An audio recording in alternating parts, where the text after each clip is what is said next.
Можно ли назвать женщину в какой-то момент, ее характер, ну, курортная, условно, женщина? То есть мужчина видит, что она всегда в шикарном настроении, легкая на подъем, заигрывает, флиртует, рада, ну такая всем довольна. Вот все у нее хорошо, прям все шикарно у нее. Скорее всего, это отдохнувшая женщина. Просто отдохнувшая. Да, поэтому она и такая. Поэтому на курорте все женщины такие.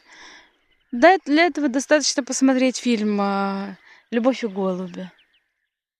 Когда вот этот «Снежка, ты крашеная». Да, дома такая обычная, а там женщина такая элегантная, такая утонченная, такая эрудированная, такая интеллигентная. И думаешь, вот эта женщина, вот это не то чтобы моя там какая-то простушка. На самом деле просто от условий зависит. И от мужчины, который рядом, много от чего зависит. Вот мы вчера чуть-чуть с тобой в баньке не сошлись во мнениях насчет того, что а, вот типа мужчина, у мужчины спрашивают, какую женщину ты ищешь? Он говорит, хочу, чтобы она была красивая, добрая, заботливая, умела вкусно готовить, была хорошая мама, была хорошая хозяйка. И каждая там любила спорт, любила читать. Я хотела бы, чтобы у нее было хобби. Я хочу, чтобы было то, чем она горела, чтобы она чем-то увлекалась. И каждая про себя думает, это же я. Он меня описывает. Он меня. Да, меня это очень вчера удивило. Да, мы с женой разговаривали на эту тему. Ну, знаете, банька, чаек, сидим, чилим, все такое после парилочки. И я, ну, разговорились, я говорю, ну, это же просто понимать, какой ты на самом деле. Она говорит, не спеши. Любая женщина уверена, что она соответствует абсолютно всем запросам мужчины. Он еще добрый, она говорит, я добрая. Он, ну и так далее. Меня это очень удивило прям. Да, а ты сказал, что ну как добрая, если видно же, что она злая, что она там придирается к мелочам, что она ворчит, что она сварливая. Но бывает такое, что иногда человеку самому от себя противно, что с этим партнером я стала такой. И мне противно от этого, потому что я не такая, я не хочу этого. У меня был период в жизни, когда я понимаю, что ну вот я, ну не создана я для семьи. Возможно, я и правду, как в басне «Стрекоза», лето красное пропела, оглянуться не успела. И вот это вот про меня, и люди меня так воспринимают, так на меня смотрят, так ко мне относятся, что я легкомысленная, что я ветреная, что я несерьезная и так далее. И в какой-то момент думаешь, а и правда на это похоже? Но ты понимаешь, что так становишься из-за чего? Когда дома ну, тебя вообще не видят, не воспринимают, постоянно унижают, оскорбляют. И единственное, скажем так, единственное место, где можно прийти и сверкать как бриллиант, это прийти в какое-нибудь заведение наподобие бара или ночного клуба. И там вот, да, на тебя внимание мужчины обращают, там ты звезда, там ты свободна, там просто королева танцпола, каждый смотрит на тебя и думает, вот это загадка, чья же это женщина. И она абсолютно счастлива в этот момент. А домой она возвращается, и она слышит только, да ты такая сякая, вот это все, вот ты, что, чего еще? Ну, ты ничего тебе не надо, тебе семья не надо, тебе дети не нужны, тебе это. Ну, конечно, здесь типа сложно так, конечно, он так, можно сказать, конечно, он так говорит. Его жена пошла где-то шлялась до 3 часов ночи, потом пришла, и вот муж вот так вот выражает, надо дома сидеть. Ну, а, кстати, как понять вот реально, кто виноват? Ну, пусть виноват слишком уже баянное такое слово, да, как бы, но тем не менее, или у нее завышенные требования. Ну, давай предположим, что она ждет, насмотрелась Инстаграма, ждет миллиардера на белом космолете и все остальное. А тут обычный мужчина, он работает, да, по меркам, может быть, других, даже хорошая зарплата у него, но у него нет своей нефтяной компании, еще что-то. Она видит тех, у кого это есть Инстаграм. Она видит там африканцев, американцев, кого угодно, очень крутых людей. И вот и получается, и она приходит, и как бы она ждет от него вот этого, а он думает, а как бы на следующую зарплату, чтобы хватило на плату услуг там и всего остального.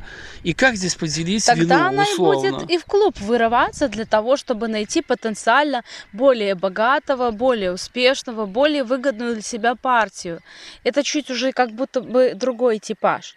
Вопрос типа в том состоит, почему она туда пошла, на эту тусу. И вот лично у меня было, что я ходила туда просто, чтобы забыться. Ни за кем, мне не нужен был никто не богатый, никак. Как у нас были больные отношения, но я любила своего мужа.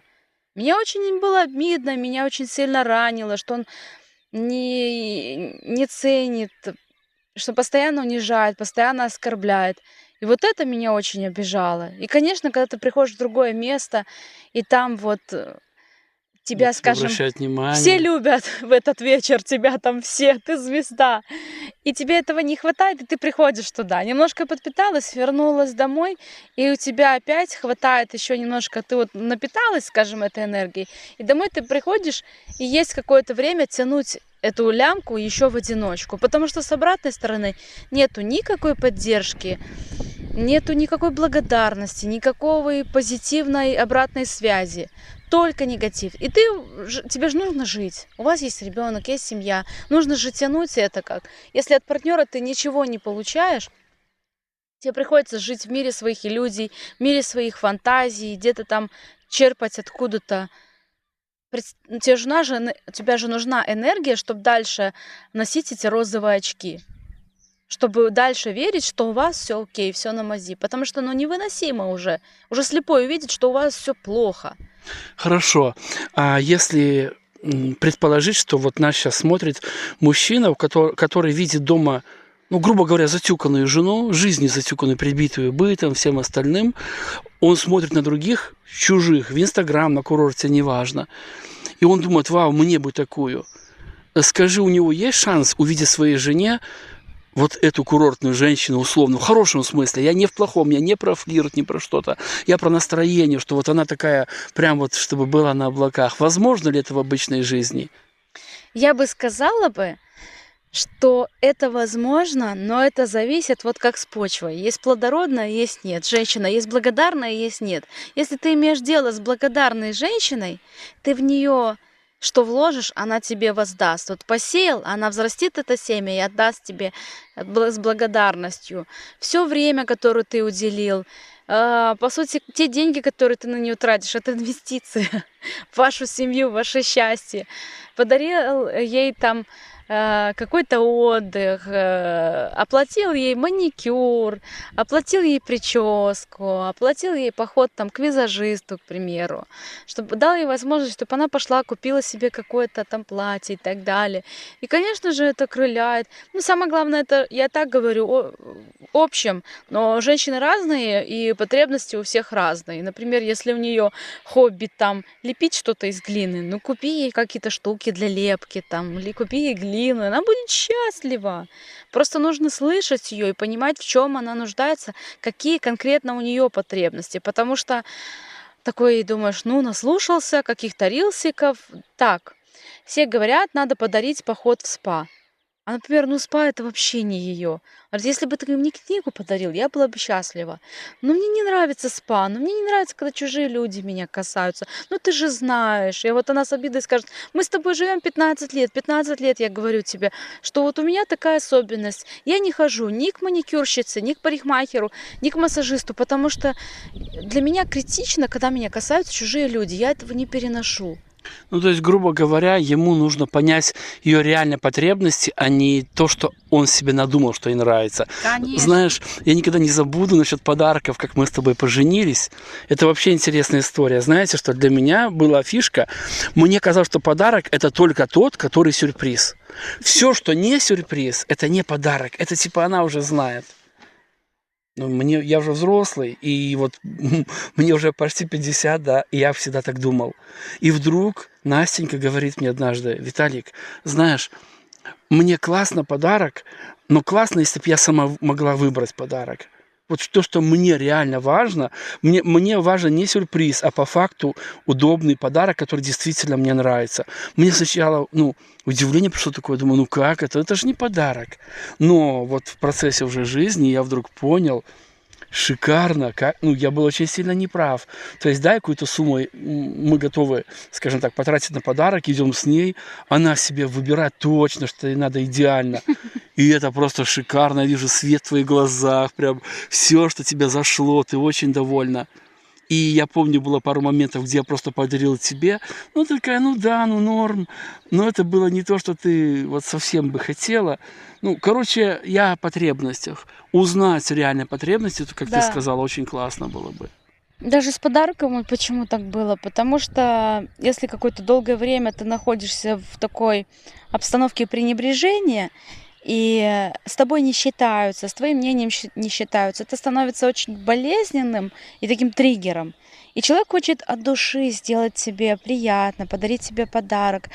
Но вот это чувство такое, что тебя не спросили, что его даже типа не интересует, что ты хочешь. Он взял тебе и на свое усмотрение купил, а может быть тебе вообще это не надо. Или надо, но в списке твоих потребностей там оно где-то там 25-е. Есть что-то, что на первом месте, что для тебя сейчас было бы более актуально. И поэтому вот мы с Виталиком так договорились. Опять же, почему это стало возможно? Потому что ты меня слушал, ты этим интересовался, и ты гораздо более гибкий. Не просто я так хочу, женщина, молчи. А то, что ты меня услышал, есть вещи, которые все равно вот мы оставляем такое на, скажем, место для импровизации. Но в целом вот даже здесь мы находимся, вот ты сказал, у тебя день рождения, выбери место куда-то, и мы съездим отдохнуть. И я выбирала, я смотрела, я там какие-то, вот именно куда мне захочется. И для меня это очень важно, мне это очень приятно. И, это такой индивидуальная какая-то особенность, что она во всем. Вот даже мы обсуждали насчет машины, вот если бы ты купил машину до нашего знакомства, это было бы для меня такое, уже. А здесь для меня важно, что мы вместе ее выбирали. Я помню, когда мы поехали, как мы ее выбирали, что мы все это вместе делали, и ты меня спрашивал, и я там была, что я присутствовала в этом моменте, для меня это ценным является. Либо когда мы с тобой поженились и жили в квартире, и я не чувствовала себя там хозяйкой. Квартира была крутая, классная, но мне там не было уютно, потому что, вот не я ее выбирала, и все. Вот какая-то такое. Это мой личный такой пунктик. Но в целом вообще женщину слушать, девушку, очень полезно.